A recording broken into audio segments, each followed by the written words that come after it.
Қайырлы күн достар. Бүгінгі видеода осындай сүйкімді құлпынайлы себет тоқитын боламыз.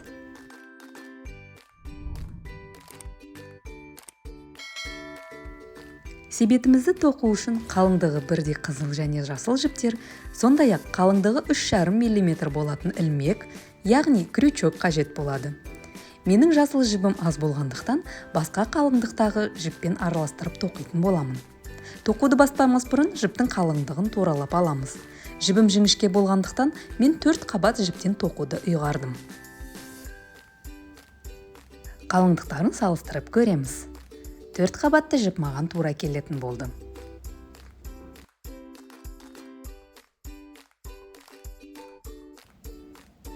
Үш қабат жіпті бір бумадан тоқығыңыз келсе, онда жіпті 3-ке бүктеп, бітеу етегінен жіптің жалғасын суырып шығарып аламыз.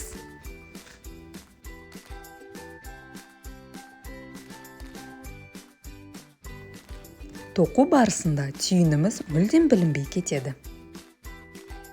Алдын ала осындай тегіс шеңбер тоқып алуымыз керек. Оны тоқу әдісі менің каналымда бар.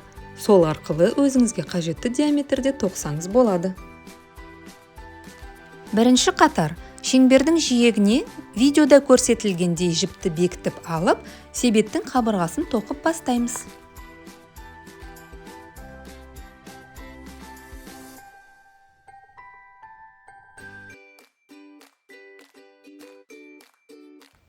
Жіптің соңын тартып қоюды ұмытпаңыздар.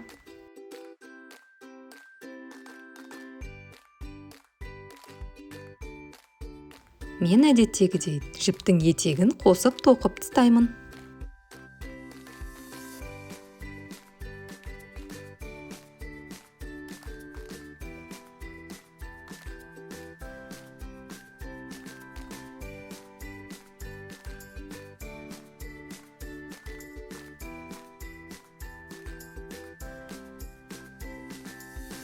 Байқасаңыздар, осындай тоқу әдісі арқылы себеттің қабырғасы түбіне тура перпендикулярлы жанасады.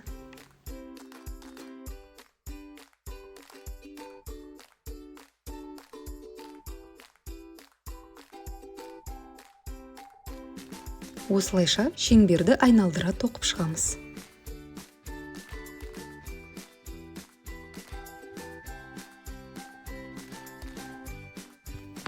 Соңғы бағанымызды тоқып, жіпті қиямыз. Ары қарай арнайы иненің көмегімен жібіміздің етегін жасырамыз.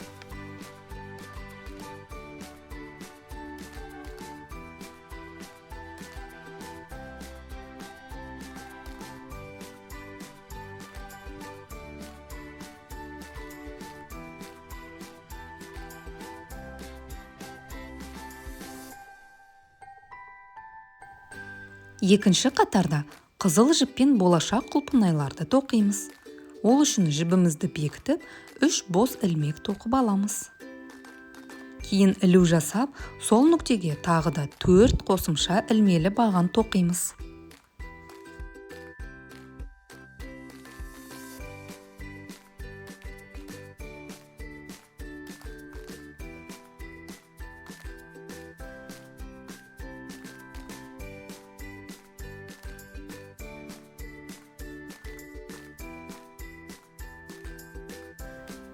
Енді 3 бос ілмек тоқып аламыз. Кейін ілу жасап алып, төмендегі қатарда 3 баған тастап, 4-ші бағанға қайтадан 5 ілмелі баған тоқимыз.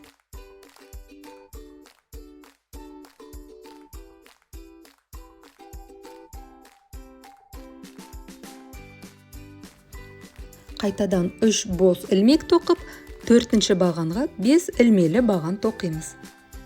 Осылайша қатардың соңына дейін қайталап тоқып шығамыз.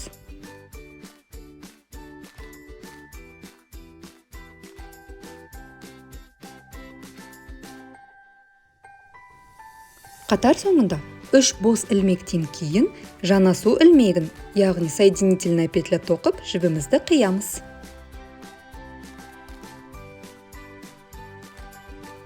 Үшінші қатарды жасыл жіптен бастаймыз. Екі қызыл тоқудың арасындағы 3 бағанның алғашқысына жасыл жібімізді бекітеміз. Қалған 2 нүктеге ілмелі жартылай баған, яғни полустолбик с накидом тоқимыз.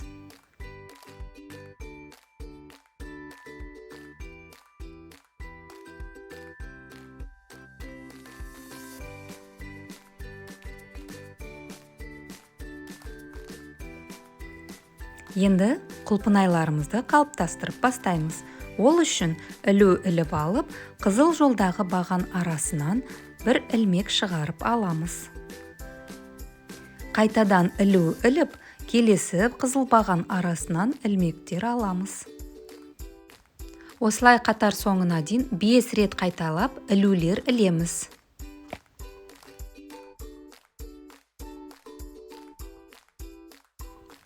Енді крючоктағы барлық бағандарды бір ілмекпен бәрін біріктіреміз. Осылайша бірінші құлпынайымыз қалыптасты. Тура осылайша қатар соңына дейін айналдыра тоқып, барлық құлпынайларымызды қалыптастырамыз.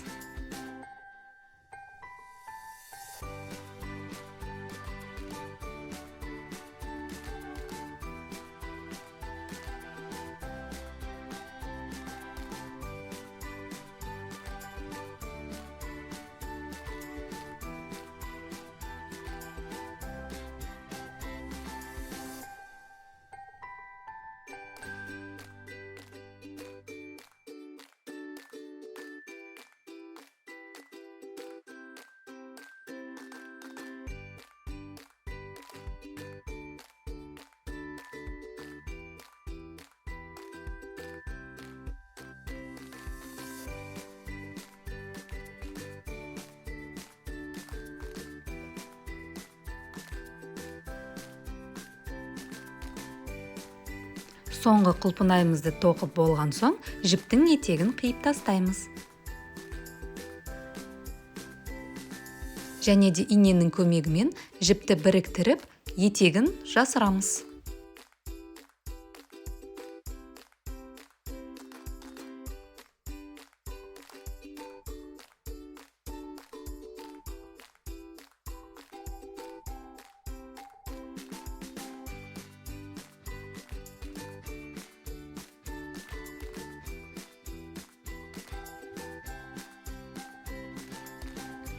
Төртінші қатарды қызыл жіппен бастаймыз. Оны алдыңғы қатардағы 3 жасыл бағанның ортасына бекітеміз.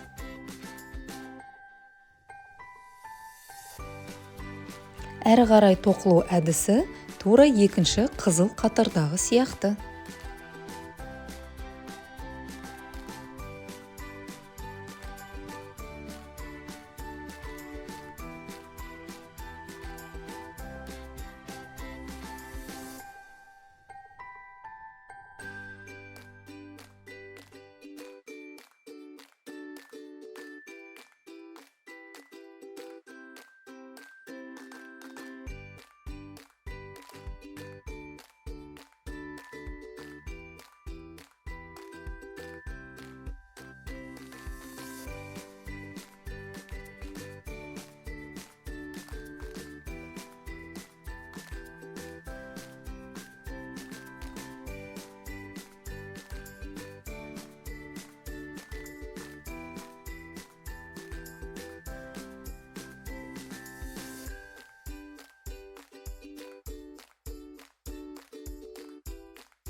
Қатар соңында әдеттегідей біріктіру ілмегін тоқып, жібімізді қиып тастаймыз.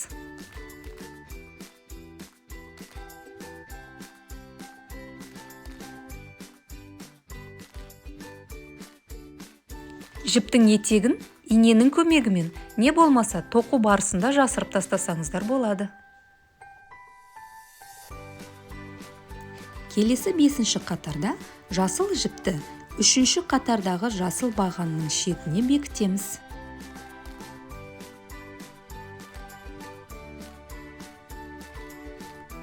Кейін 3 ілмелі жартылай баған тоқып, құлпынайларымызды қалыптастыруға кірісеміз.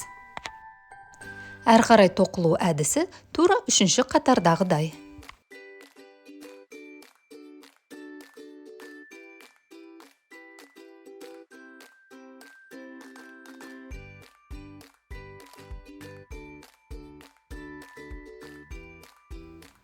Саусақтарымыздың көмегімен құлпынайларымызды қалыптастыруға көмектесеміз.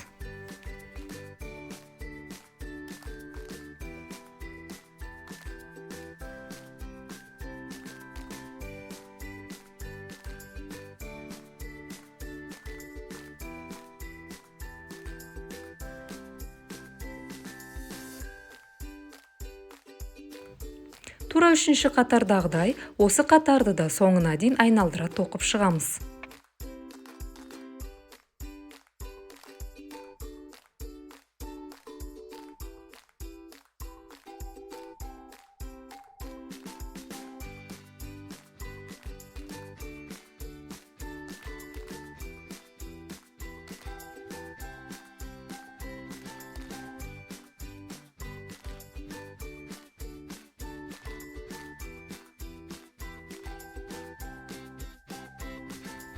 Әдеттегідей қатарымызды басына біріктіріп, жібімізді қиып тастаймыз.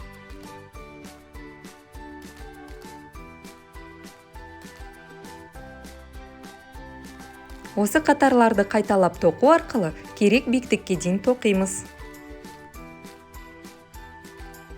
Себетіміздің жоғарғы бөлігіне ригелин немесе леска қосып айналдыра тоқып шығамыз. Жасыл жібіміздің басын түйіндеп аламыз.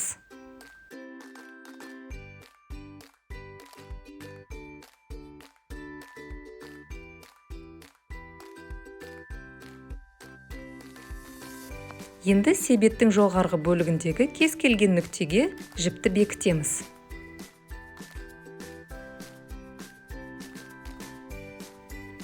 Ригелинді орнатып, айналдыра қарапайым бағандарды тоқып шығамыз.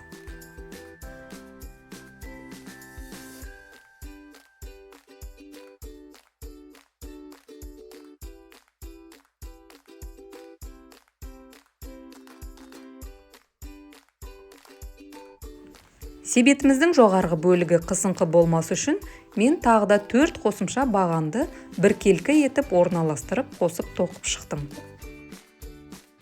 Белгі тағылған нүктеде қосарлы бағандар тоқыдым.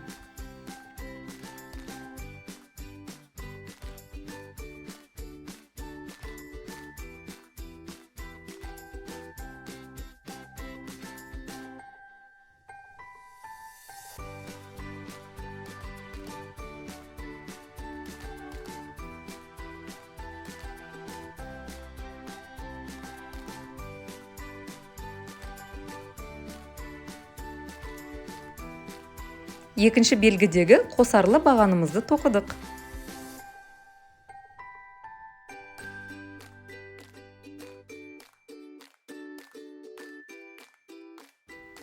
Әр белгіде қосарлы бағанды ұмытпай айналдыра тоқып шығамыз.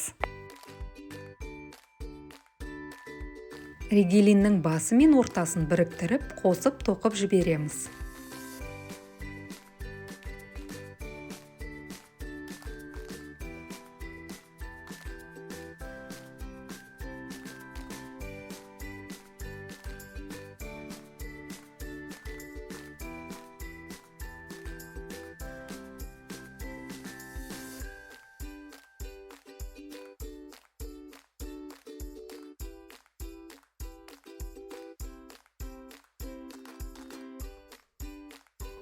Артық ригелиннің етегін қиып тастаймыз.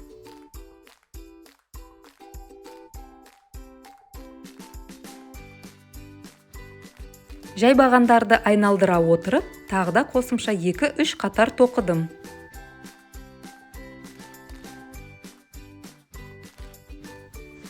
Енді себетке тұтқа жасаймыз. Ол үшін тоқуды ойша 6 бөлікке бөліп, қарама-қарсы тұрған бөліктерді тұтқаға арнаймыз. Белгіге дейін қарапайым бағандарды тоқи береміз.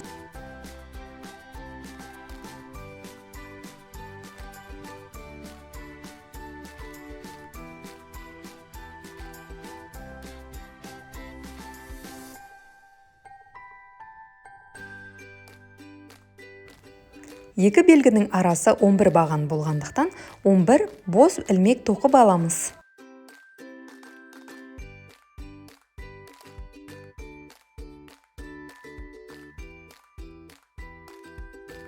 Сөйтіп белгі тұрған бағанға біріктіреміз.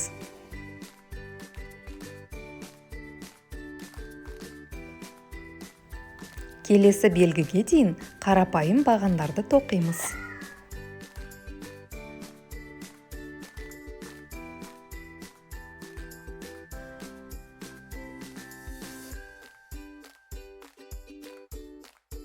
Енді тура алғашқы тұтқа сияқты бұл жерде де 11 бос ілмек тоқып алып, келесі белгі тұрған бағанға біріктіреміз.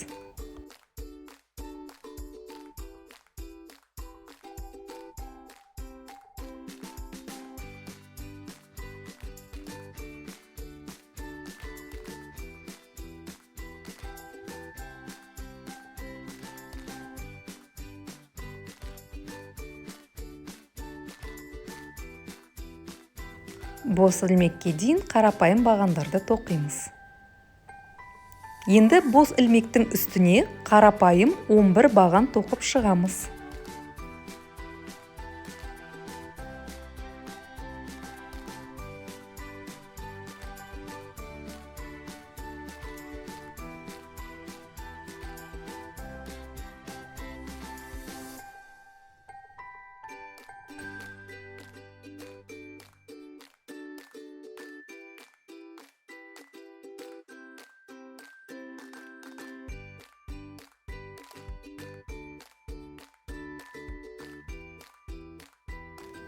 Себеттің екінші тұтқасын да тура осылай тоқып шығамыз.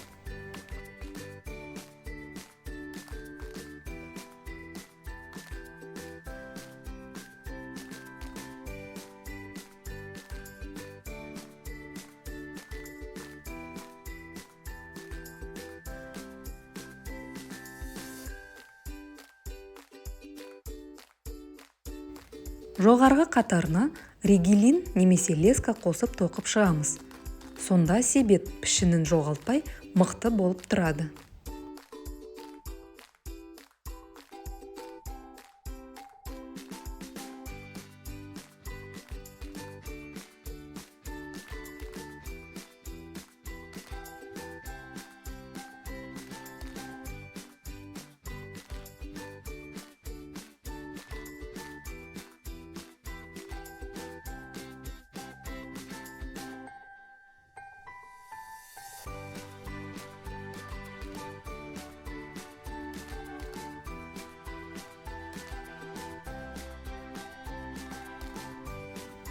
Соңында 3 біріктіру ілмегін тоқып, жібіміздің етегін қиямыз.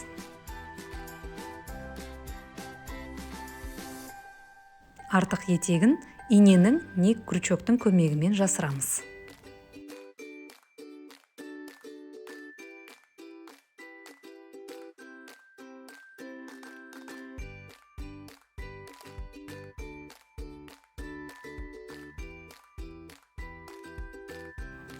Себетімізді әрлендіру үшін кішкентай декоративті құлпынайлар тоқимыз. Ол үшін жіптің етегін 10-13 см етіп қалдырып, түйін жасаймыз.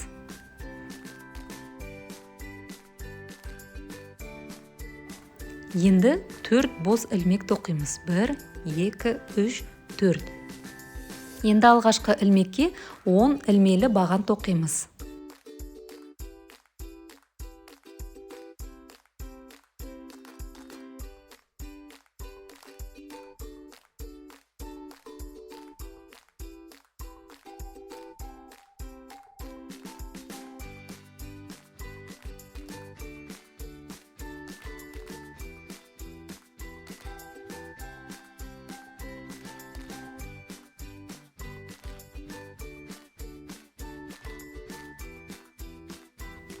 Жіптің етегін бекітіп, артығын қиып тастаймыз.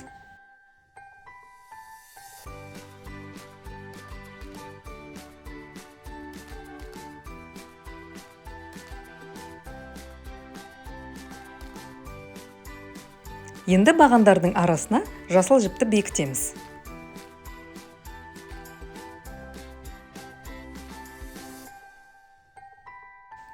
Үшінші және бесінші қатардағыдай құлпынайдың жоғарғы бөлігін қалыптастырамыз.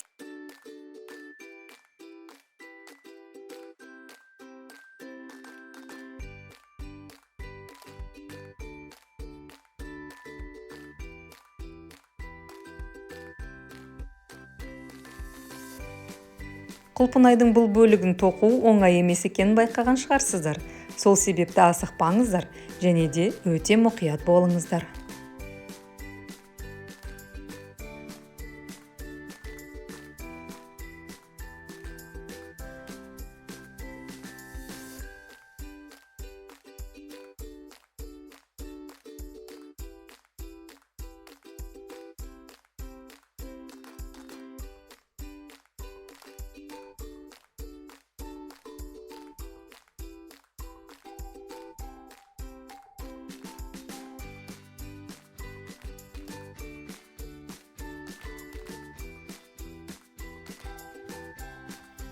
Жасыл жіптің етегін қиып, артық шығып тұрған жіптердің барлығын құлпынайдың ішіне салып жасырамыз.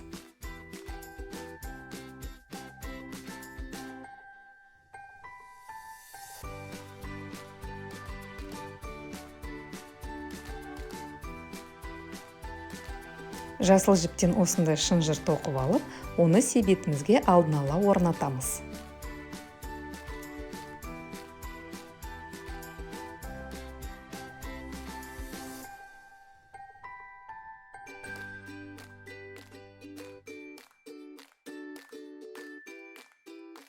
Енді шынжырдың етектерін құлпынайдың ішіне жасырып, бір түйін жасап бекітеміз.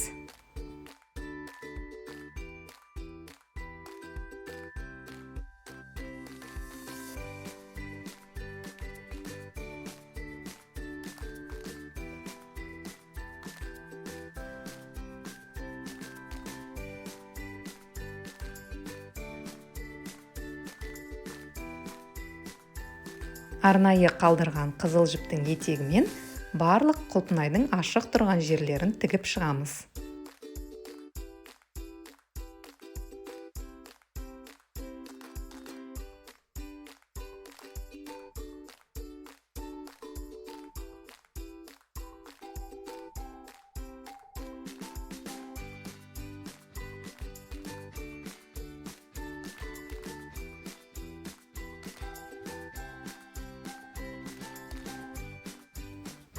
Шынжырдың екінші бөлігінде тура осылай өңдеп шығамыз.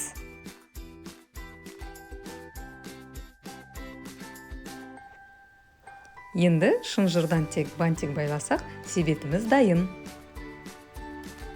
Егер видео ұнаса, лайк басуды ұмытпаңыздар. Алда әлі көптеген видеолар күтілуде.